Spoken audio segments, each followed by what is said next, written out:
When you don't know where your next paycheck's gonna come from, it makes developing any kind of saving strategy very difficult, which is why I find it more useful to control where I spend my money rather than chasing that next paycheck. And in this video, I'm gonna share 5 strategies that have helped me to save money in the last year.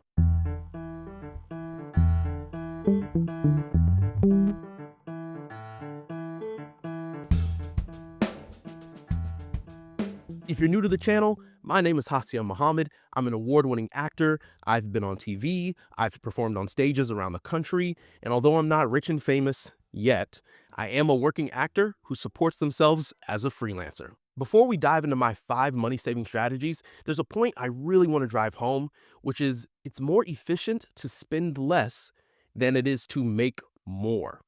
What do I mean? Let's say you have a dollar.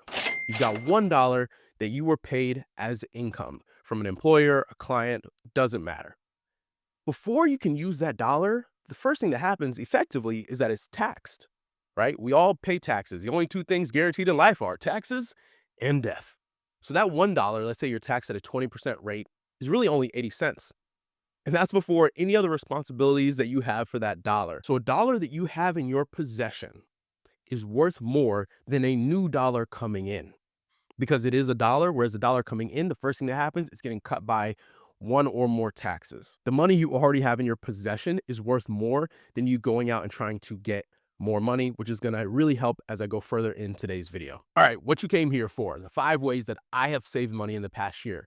Number 1, and this one was kind of scary, but I started cutting my own hair. My hair grows extremely fast. I think for most Black men, that's just the truth. Our hair grows fast and typically we keep it relatively short, which means we frequently need to get it cut. I used to get my hair cut every 2 weeks. I know some brothers who literally, I'm not exaggerating, get a haircut every week. I was going to what you would consider an inexpensive barber here in New York City. He charged me $30 per haircut and I tip him $5 on top. So that was $35 every 2 weeks, $70 minimum. Let's say I had an important audition coming up or a shoot, I was going to be on set and wanted to look fresh for it, or an award ceremony, then I'd go get another haircut just to make sure everything is crisp. So I was paying anywhere from $70 to $105 per month to cut my hair. So what did I do? I went on to Amazon this spring after I closed the show, and I timed it with the ending of the show because while I was on contract, they had a barber for us. So I wasn't paying for that anyway. So, I said, I'm going to use this as long as I can. But I prepped myself. I ordered a barber kit off of Amazon and I spoke with a barber. And what he told me was like basically anything you get with good reviews is going to work. The technology has gotten so good that it's really inexpensive to get a decent set of clippers. So that's what I did. I went on to Amazon, then I went on to YouTube. I watched a few different videos, found someone who had a similar hair type and style that I was going for, and I just followed along to an instructional video on how to cut my hair. First order of business is taking care of this hair. I ordered a whole kit, got myself a 3-way mirror. You see me in the street wearing a hat? Mind your business.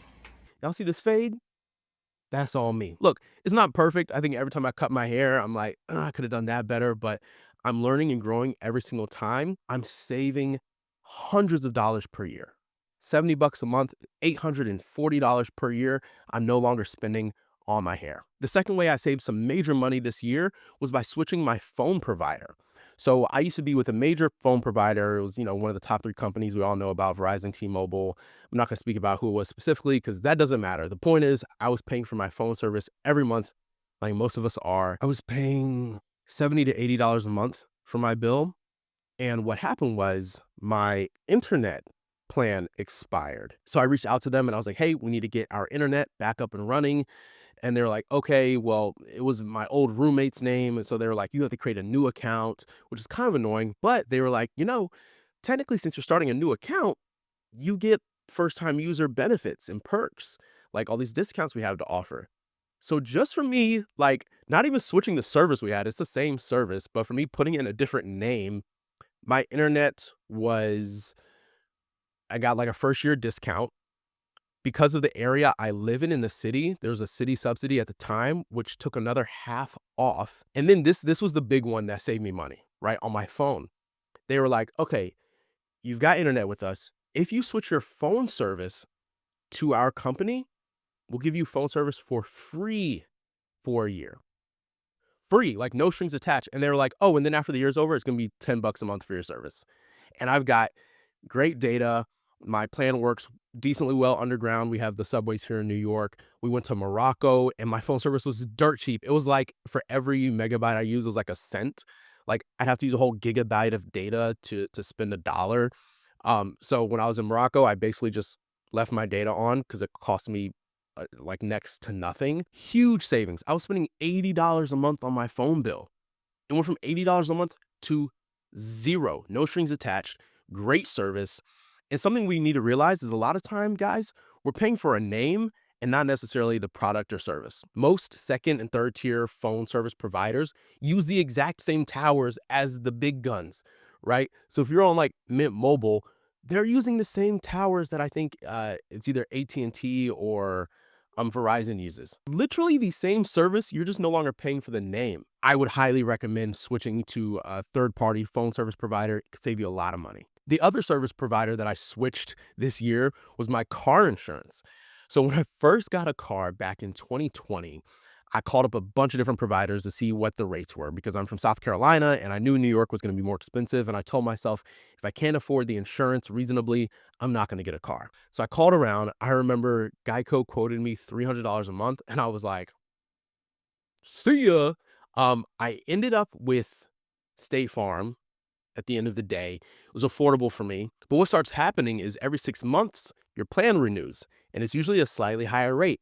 I've had a great driving record. There's no accidents on my record. There's no like traffic violations. I've got like some couple parking tickets.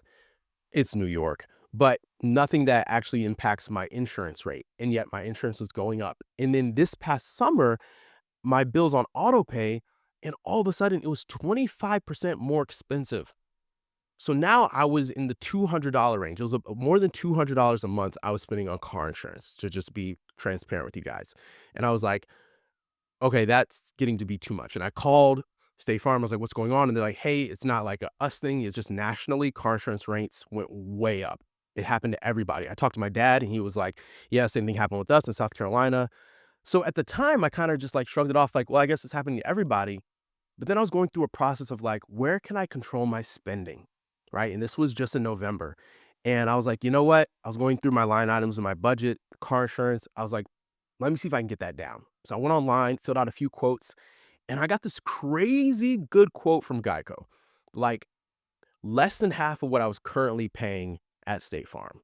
And so I submitted the quote online and I was like, this kind of seems too good to be true.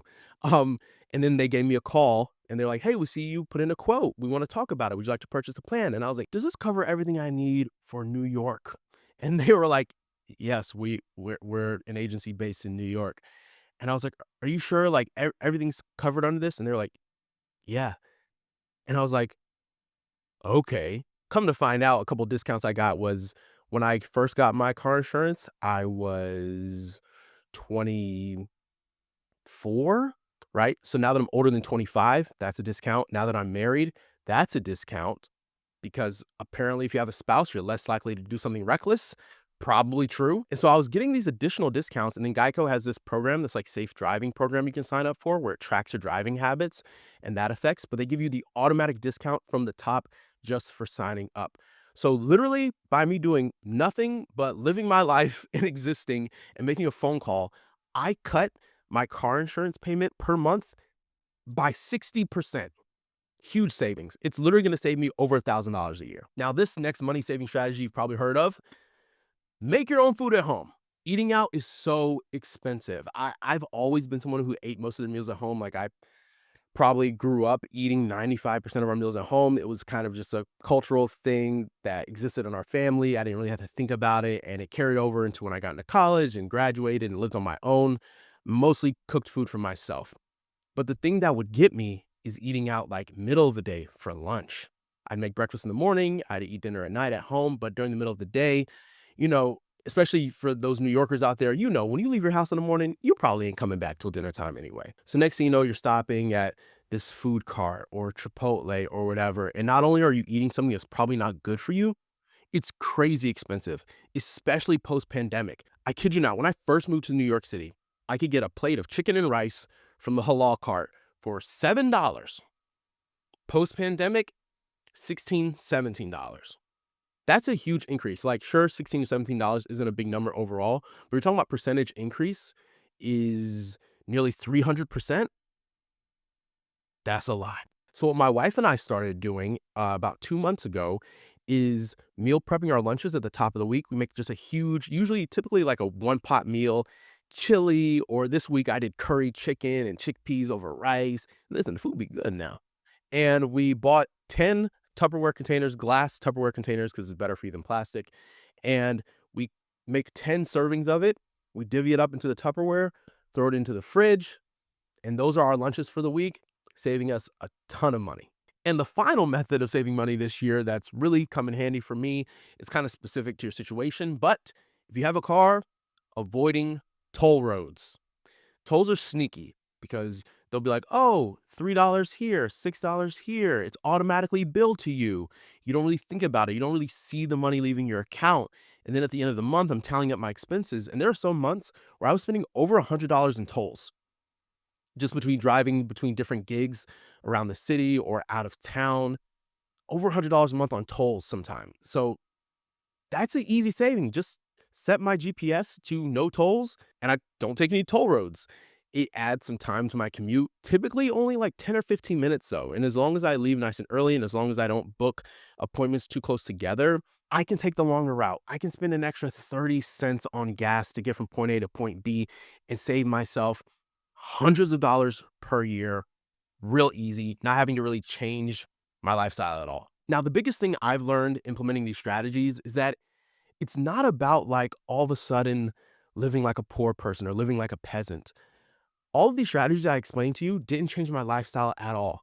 I'm still eating lunch every day. I just make it myself. I still have cell phone service. It's just with a less expensive provider. I still have car insurance and drive my car. It's just less spent on insurance, less spent on tolls. Nothing else has changed. Maybe it takes me a little more time cutting my hair. Right now, I'm not the best at it yet. I'm still practicing, still learning. It takes me about an hour. But, if I went to the barbershop and had to sit and wait in line for a couple of guys to go before me, I'd be in there for an hour, hour and a half anyway. So really, my life didn't change much. I'm doing a little more labor, a little more lifting on my end, but I'm literally saving through these 5 hacks like a few $1,000s a year, easy. And back to my earlier point about it's more efficient to not spend money than to make money. There's this trap, right? People can be broke at a high level. And it's a trap that so many people fall into when they're chasing paychecks. Oh, if only I had X amount of dollars per year, all my problems would be solved. There are people who own homes and can't afford to heat them in the winter. Instead of thinking that you need to make X amount more dollars per year, could you try not spending X amount per year? That's still a net profit. If I have $100,000 and spend $100,000, I have $0. I'm broke. If I make $100,000 and only spend 80, and I've got 20K just chilling, I'm in good shape. So yeah, that's just been my approach to saving a little bit of money this year. Again, thousands of dollars by making slight tweaks here and there and making a few phone calls. It's really easy. I'd recommend you go through the same process with yourself. Even if some of these didn't apply to you, go through your budget. Where can you cut some spending by like doing something yourself or just switching your provider here and there? If what you heard in today's video was valuable to you and you'd like some more financial guidance, then I highly recommend you check out a recent video I did on the book that changed my life and changed my financial outlook forever. Other than that, please like this video, subscribe to the channel so you don't miss the next installment of Finance for Freelance. Till next time, y'all. Peace.